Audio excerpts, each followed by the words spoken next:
The self-sabotaged moment for Rishi Sunak running away from the Normandy beaches before the international photographs were taken, before the international business was done, leaving David Cameron to deputise for him, was madness. And it's Sunak's Gillian Duffy moment. It is the moment at which it's the moment people will be plucking out from the history book, saying this is the moment that Rishi Sunak lost the 2024 election. This is the moment the Conservative Party imploded.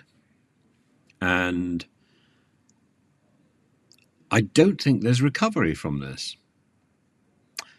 And what surprises me so much as we get to the end of Friday, and I would have expected Conservative MPs defecting to Reform, and that hasn't happened. Partly, perhaps, because nobody can shine in Reform apart from Farage. Everyone in Reform is a Farage acolyte. That's it.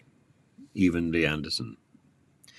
Even Lawrence Fox's Reclaim has bowed to Reform and said that he's going to give £5,000, I think, to any candidate who embraces ideas like leaving the ECHR, all those tropes which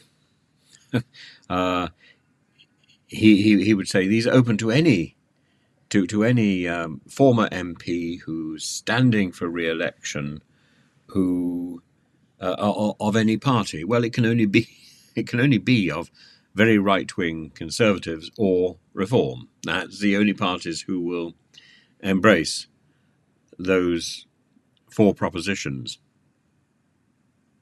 And I think, for D-Day, read Gillian Duffy. For D-Day, read Falling in the Sea for Neil Kinnock. It's one after the other. And I think now it's a matter of the Conservative MPs who are committed to standing. They're just going to have to brave the doorstep questions about loyalty to history, about abandoning conservative values, about conceding the election to the Labour Party. And I had thought up to yesterday that the election result would be a fairly close call, even though the Labour Party would do phenomenally well, because it was a reaction against the Conservatives rather than a reaction to the Labour Party. The Labour Party message, anyway, is itself a hodgepodge, which has now been rejected by Unite, by the union. But I think now that reaction against the Conservatives is going to be phenomenal. They have lost their core vote, who will just stay at home because they've got nowhere else to go. They cannot vote to put Rishi Sunak back in number 10. There's no way. There's no way.